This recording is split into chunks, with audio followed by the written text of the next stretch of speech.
Hello, friends. Welcome back to the Nope Coach podcast. I'm your host, Suzanne Kohlberg, and today I have Joanna Lindenbaum back, and we are discussing why can't we admit what our truest desires are.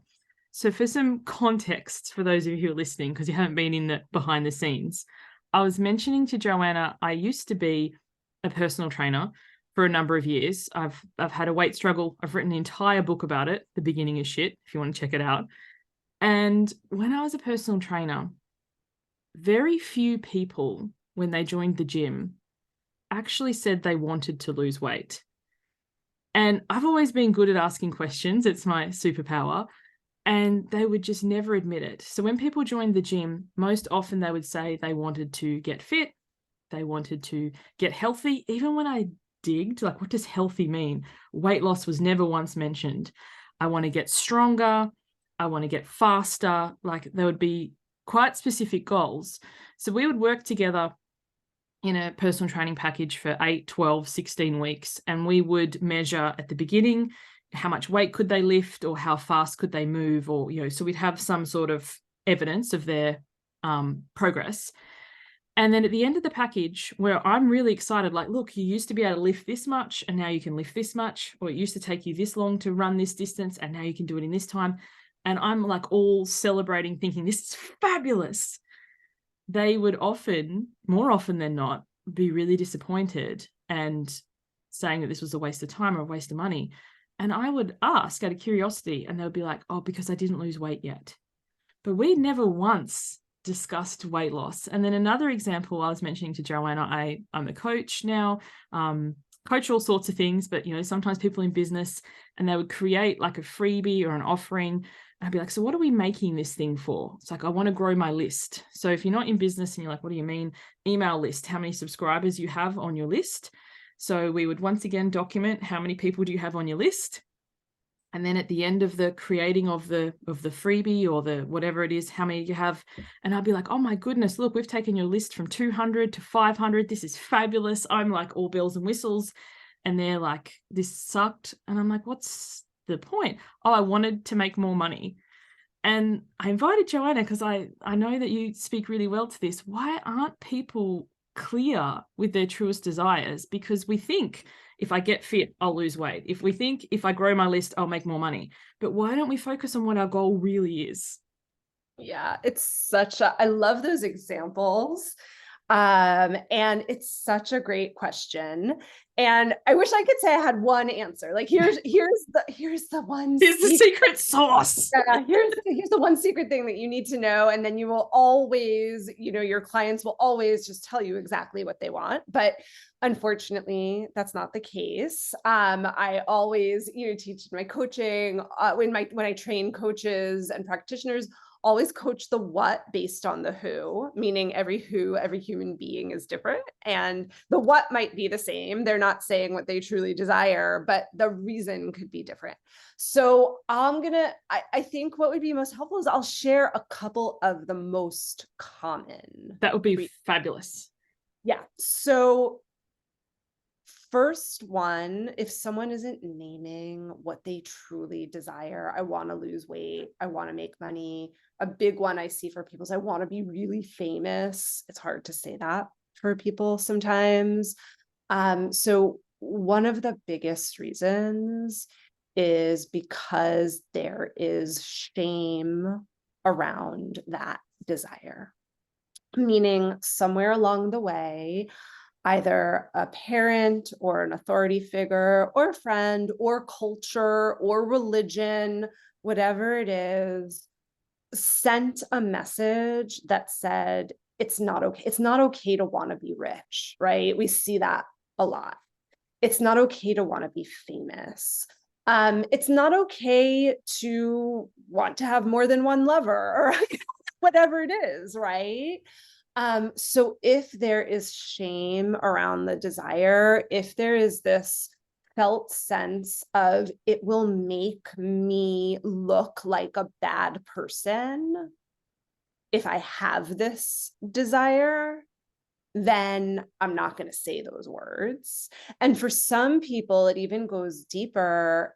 if there's this feeling of, I am a bad person if I have this desire, they may not even know at the outset of your coaching with them that they have that desire, or that that is a goal for them, because it would, they don't even admit it to themselves, because it would mean that they're a bad person. That was going to be my next question, because I know often, like, I'm direct. That's the way I am. So I would ask people, so do you want to lose weight? Oh, no, just this. Or, do you want to make money? Oh, no, just this. So I think we don't even admit it to ourselves, as you said, because of that shame or that conditioning or what other people will think. And I love this, because when I catch myself in that, because I go down that rabbit hole, I have to pause and go, so who, what, where are these other people going to like turn up and shame and whatever? Because yeah, we have this, they're like, the other one that I liken it to is, they say it takes a village to raise children. I remember saying to my husband recently, so when does the village turn up? Like, I'm ready. Completely, absolutely. And a really good thing that can help, a kind of a next question that can help with it with people is, where did you even learn that message from?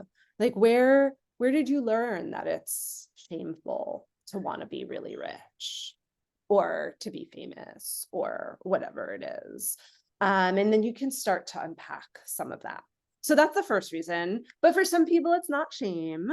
For some people, it's hard for them to admit, either to themselves or to their practitioner or to others, what they really want, because they have fear. And the fear is often, I am not good enough, or smart enough, or responsible enough, or whatever the enough is. I am not something enough to actually make this come true. And so I'm not even gonna say that this is what I want. And I think a lot with the losing weight piece, with the money piece, with the, I want to publish a book, my true desires, right? It's I don't even think this could ever even happen. And it's almost embarrassing for me to share that I want this, because I can't do it. And the other person, the coach, whoever, is going to think that I'm a fraud for even thinking that I could have this desire. That one hurts my heart, but yes, I can feel that, like the fear that, partly the fear it might never happen. Then also there's the fear of maintaining it. Like losing the weight is such a small portion of the journey. It's then keeping it off, or publishing the book, both examples of things that I've done. And then you actually need to market it. So such a small part of the picture. Yes. It's like, or it'll be too hard, it'll take too long, right? All of that. So we want to keep that in mind as practitioners. If we have this sense that a client isn't really sharing what it is they really want, or if we have, sometimes we can have this felt sense that a client is dreaming smaller than what they're actually ready for, this could be a key piece at the center of it, the fear of not being good enough in one way or another.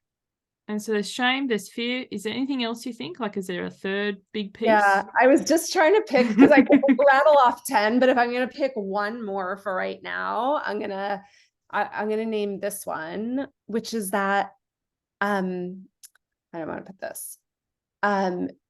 Sometimes our clients actually need more information to know what they want. So they don't have enough information. So I'll go back to the what you shared with the business clients of, I want to grow my email community. And then it turns out what I really wanted was to make more money. Well, a part of that for those types of clients might be that they think that the only way to make more money is to grow their email community, because they've heard that from some marketing guru, on the internet. And so they're making this side thing the goal. instead of looking at what the goal really is and then finding what is the best strategy for that particular entrepreneur individual to reach the goal, in this case of making money. So sometimes when a client will share with me a goal that sounds more like a strategy than a goal, I'll say, great, we can look at that, but first tell me why. Why do you want to grow your list? What do you think that will get you?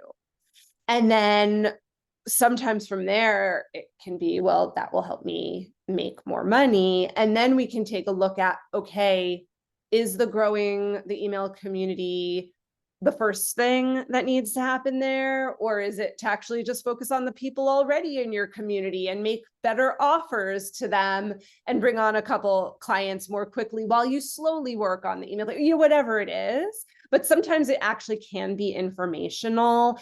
And, the thing that we have to remember is that our clients, just like us, are overwhelmed every day with so much content and so many opinions, and you need to do this to grow your business, or you need to do this in order to get healthy, or you need to do this in order to, have a great relationship, whatever it is. And so they're coming in with preconceived shoulds versus authentic want tos. And part of our job is to help them sift through the shoulds versus the want tos. I love that. The strategy is not the goal, and the preconceived shoulds versus the want tos. Because you said in this current day, it is information overload, and everybody that you speak to is going to more likely talk to their way of doing it because they've had success. So the person who does SEO is going to tell you about how wonderful SEO is. And if you're listening, you're like, what is she talking about? Search engine optimization so that your website can be found. And then there's so many people. I've had this conversation, and previously on the podcast, I had Birdie and Laura. So you can go back and listen to those episodes for anyone listening, talking about the minimum tech for business. Like, Laura doesn't have a website. She has quite a successful business with a Google Doc, which I think is fabulous. Doesn't even need a sales page. But often you think you like, I need this and I need this and I need this, and I'm so overwhelmed before I even start. I'll just do it next week. And then procrastination, which is, I think, is the killer of many things, because you're still planning to do it. It's like, yeah, I'm going to do this next week. So taking it back to what our true desires are, like, I love that you brought the thing to this, Joanna, uncovering any shame, looking at any fear, and then getting clear about the goal versus the strategy, because often we do have a preconceived idea. When I have this, like, I can think for so many people that I've worked with weight loss and myself, I thought when I lost weight, I'd be magically happy and confident. I was like, oh, I'm still me. I just physically take up less space. This is really kind of a downer. So. That's absolutely. And for anyone listening, this isn't like sometimes you listen to a podcast and you can have an insight. And I credit this to Joanna. I do mention this, but it's Joanna who gave it to me. You have a breakthrough in an instant, aha moment. Oh my gosh, yes. But the transformation comes from the consistent and persistent action. So sometimes I think you gave it the thing, we chase the breakthrough. I'm very good at that. I'll listen to podcasts, I'll read books, I'll be like, oh, I'm so enlightened or whatever. But then my life isn't changing because I'm not actually actioning it. So these things, you can have this insight of, oh, the goal is not the strategy, or, oh, I've got some sort of shame here. But the actual work to uncover that, to transmute that, to transform that, to heal that, the breakthrough is instantaneous and exciting. The transformation is sometimes, a long path. It's not as sexy, but in the end, it's actually very sexy. Oh, yes. And once you have transformed, you kind of forget until somebody mentions, like, I had a person on the podcast recently who'd never done one before. And she's like, you're really good at this. I was like, oh, I sucked in the beginning, but that was years ago. So, and there's not to shame or shade previous me. Like, thank you, past Suze, for having your stones to keep at it, even though it wasn't easy. Yes. So, Joanna, where can people find you? Thanks for asking. Best places to go to my website, which is applieddepthinstitute.com. And I've got lots of freebies there and different types of articles and downloadable PDFs on how to go deeper with clients and work with shadow and work with fears and resistance. And I'll spell out my website. It's applied, APPLIED, depth, DEPTH, institute.com. I'm very impressed you can spell that, because whenever I have to spell anything out loud, I honestly need pen and paper. I do this with my kids with their homework all the time. They're like, Mummy, how do you spell? I'm like, get me some paper. So thank you so much for joining me, Joanna. Thank you everyone for listening. We'll see you on the next one.